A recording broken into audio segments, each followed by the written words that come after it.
Welcome back. हमारे साथ programme में शरीक हैं सलमान अकरम राजा साहब और मजीद डिस्कशन को आगे बढ़ाते हैं। सलमान साहब, आपने अभी जो बीच में जिक्र किया था कि वो जो कुव्वतें हैं जो हमेशा से एक रोल अदा करती आई हैं उनको पीछे धकेलना होगा, उनको पीछे कैसे धकेला जाएगा जब सियासी जमातों को हम खुद देखें कि उनके साथ वो बैक चैनल राब्तों में बड़े पेश नजर आए, अपने रोल्स को जो है वो एब्डिकेट करके उनके सुपुर्द कर दिए जाए, वो तमाम मूवमेंट्स के पीछे वो खुद अनासर जो है वो नजर आए। इवन आपकी जमात के हवाले से भी काफी लोगों ने तो बरमला आके बराह रास्त से स्टेटमेंट्स दी थी कि जी हम बात करने को तैयार है, जिस पर खान साहब को खुद कहना पड़ा कि किसी को वो ऑथराइज नहीं करते कि उनके बिहाफ पे वो बात करें। सो ये कैसे ये मुमकिन हो सकेगा?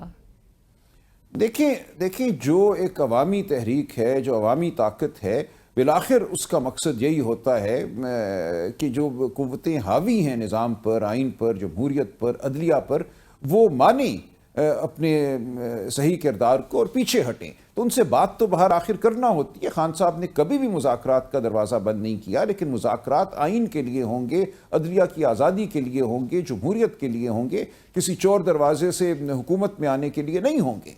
तो ये हमारा बड़ा वाज़ेह मौक़िफ़ है कि हम अवाम की ताकत से इस मुल्क में जमहूरियत और आइन का अहया चाहते हैं, तहफ़्फ़ुज़ चाहते हैं। सलमान साहब, आपने कहा कि मुज़ाकरात खान साहब ने जो दरवाजे बंद नहीं किए वो मुज़ाकरात उन्हीं अनासर से होंगे, सियासी जमातों से नहीं, क्योंकि उनको इरेलेवेंट समझते हैं वो। नहीं, हमने सियासी जमातों से भी किए हैं, हमने इत्तेहाद बनाया हुआ है, उसमें हमने दावत दी है बहुत सों को। हमने जो हुकूमती जमातें हैं उनसे भी मुज़ाकरात किए जनवरी के महीने में, दिसंबर के महीने में, लेकिन वहाँ से जवाब ये मिला कि हम तो आपकी एक मुलाकात भी खान साहब से नहीं करवा सकते।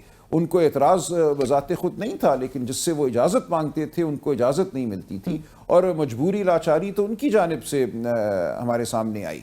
तो ये तमाम सूरत हाल हमारे सामने है कि जो वाक़यतन निज़ाम पर हावी कुव्वत है उससे तो बहरहाल हमें बात करनी है, और जो दीगर अनासर हैं उनको भी हमने कहना है कि आओ जमहूरियत के लिए काम करो, अदलिया की आज़ादी के लिए काम करो, आइन के लिए काम करो। हम सबसे बात कर रहे हैं।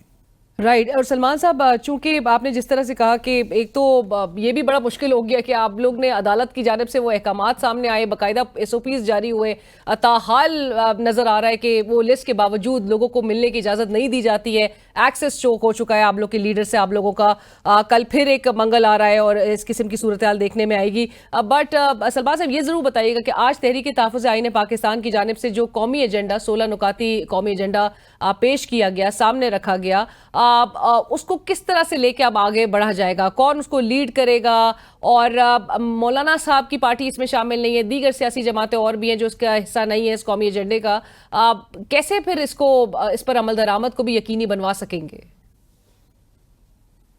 देखिए, तहरीक इंसाफ बज़ाते खुद पाकिस्तान की सबसे बड़ी जमात है। मैं कहूँगा 90% से ज़्यादा अवाम हमारे साथ है। बाकी जमातों का एक बिल्कुल रोल है, वो अहम है। बलूचिस्तान के हवाले से अख्तर मेंगल साहब हों, महमूद खान अचकज़ई साहब इस तहरीक की सदारत कर रहे हैं, हमारे चेयरमैन हैं, उनकी रहनुमाई रहेगी। बहुत पुराने मंजे हुए वो सियासतदान हैं।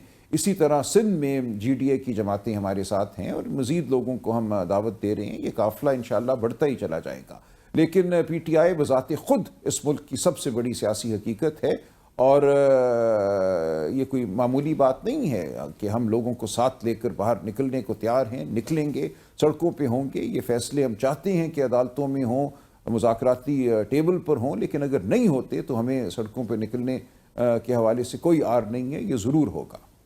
राइट। और सलमान साहब, आखिर में चूंकि आप ये भी जानते हैं कि सिविलियंस का मिलिट्री ट्रायल उस हवाले से जो फैसला है वो भी महफूज हो गया है। आपने चंद दिन कबल चीफ जस्टिस याया अफरीदी साहब से भी मुलाकात, और फिर वो लेटर इमरान खान साहब का वो भी आपने प्रेजेंट किया था कॉन्स्टिट्यूशनल सुप्रीमेसी के हवाले से, ताकि उसको इंश्योर किया जा सके। उस हवाले से ज़रूर बताइएगा जो पोलिटिकल विक्टिमाइजेशन आपकी सियासी जमात और आपकी लीडर और दीगर लीडरान जो गुजर रहे हैं जिस चीज़ से, उस हवाले से बताइएगा कि कोई उम्मीद है आप लोग को, या उनकी खामोशी चीफ जस्टिस साहब की उसको एक ना तस्वुर किया जाए?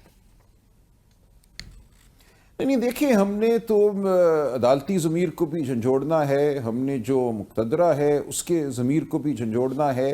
पूरी कौम हमारे साथ है, पूरी कौम को बार बार हमने याद दिलाना है कि हम किस अजीम मकसद के लिए सरगर्दा हैं, जुटे हुए हैं।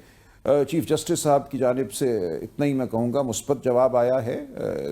ایسی کوئی بات نہیں ہے کہ نہ ہے یا خاموشی ہے. میں سمجھتا ہوں پاکستان کا ہر ذی شعور، ہر محب وطن شہری یہ جانتا ہے اور یہ سمجھتا ہے کہ ملک کو اس طرح نہیں چلایا جا سکتا. ہمیں بنیادی اقدار کو قائم کرنا ہوگا، ماننا ہوگا، عدالتی عمل کو ماننا ہوگا، سیاسی عمل کو ماننا ہوگا. اس حوالے سے لوگ بالکل سمجھ رکھتے ہیں، ہمیں ان کی تائید حاصل ہے. لیکن ظاہر ہے ایک مشکل صورتحال ہے. اس مشکل صورتحال سے ہمیں نکلنا ہے، سیاسی جد و جہد کے ذریعے نکلنا ہے، عدالتی مارکے ہمیں سر کرنے ہیں. جہاں تک عدالت ہمیں میسر ہے ہم نے عدالت کا رخ کرنا ہے، تو ہم ہر سطح پہ اپنی جد و جہد جاری رکھیں گے اور ہم پاکستان کی قوم کو بالکل اپنے ساتھ لے کر چلتے رہیں گے. اور آخر میں صرف بریفلی یہ بتا دیجیے گا کہ ایک اور چونکہ 9 مئی اپروچ کر رہے ہیں بڑے دیگر آپ کی پارٹی سے منسلک افراد، وہ اس بات کو ریز کر رہے ہیں کہ جی آپ ڈائریکشن دیں تو احتجاج اور باقاعدہ طور پہ کراؤڈ کو جو ہے وہ نکالا جائے گا. کوئی پاکستان تحریک انصاف کے اس وقت پلانز ہیں کہ وہ احتجاج کرے اس دن کو، اور اس دن کے حوالے سے اور اس دن کے بعد سے جو ایک سلسلہ 2 سال میں نظر آیا کہ جس طرح سے آپ لوگ کے لوگوں کو اٹھایا گیا، گرفتاریاں ہوئی، جس عمل سے گزری ہے پوری پارٹی، سو اس پر اپنا کوئی آپ لوگ احتجاج رجسٹر کروائیں گے، پروٹیسٹ کریں گے؟ دیکھیے 9 مئی کو بالخصوص ہم نے کچھ کرنا ہے یا نہیں کرنا، اس کا فیصلہ ایک آدھ دن میں ہوگا. یہ کوئی ضروری بات نہیں ہے. لیکن جو ظلم ہوا ہے، جو جبر ہوا ہے، اس کے حوالے سے ہمارا احتجاج جاری ہے، جاری رہے گا اور مزید زور پکڑے گا. تھینک یو سو مچ، بہت شکریہ سلمان صاحب، تھینک یو فار جوائننگ اس. سلمان اکرم سیکرٹری جنرل پاکستان تحریک انصاف اس وقت ہم سے گفتگو کر رہے تھے، اور جنہوں نے کہا اگین جو ٹویٹر اسپیس کے ذریعے ایک تنقید کا سلسلہ اس کا آغاز ہوا تھا، اس کو کافی حد تک جو ہے انہوں نے کلیریفائی کر دیا. انہوں نے کہا میں نے بالکل ایسی کوئی گفتگو نہیں کی تھی جس طرح کا ایک رنگ دیا جا رہا تھا ان کی اسٹیٹمنٹ کو. انہوں نے کہا کہ جس طرح سے لوگوں کو نکلنا چاہیے تھا اس سے بھی زیادہ وہ ایکسپیکٹ کر رہے تھے، اور جس کے لیے پاکستان تحریک انصاف اپنا پلان، اپنی اسٹریٹجی وہ اسٹریٹجائز کر رہی ہے. اگرچہ حالات ان کے لیے مشکل ہے، پاکستان تحریک انصاف کے لیے ملک کی اس وقت سب سے بڑی جماعت ضرور ہے، لیکن نہ پروٹیسٹ کی اجازت ہے، نہ ریلی کنونشنز کرنے کی اجازت ہے، اور جو لیگل بیٹل ہے اس محاذ پر بہرحال ابھی تک فائٹ کرتے ہوئے تو دکھائی دے رہے ہیں. لیکن چیف جسٹس صاحب سے سلمان اکرم راجہ صاحب کہتے ہیں کہ ان کو کافی امید ہے. ان کی مثبت ایک ملاقات ان سے ہوئی ہے جس میں لیٹر بھی ان کو پریزنٹ کیا گیا ہے عمران خان صاحب کی جانب سے. پروگرام میں ناظرین وقت ہوا ایک بریک کا، ہمارے ساتھ رہیے.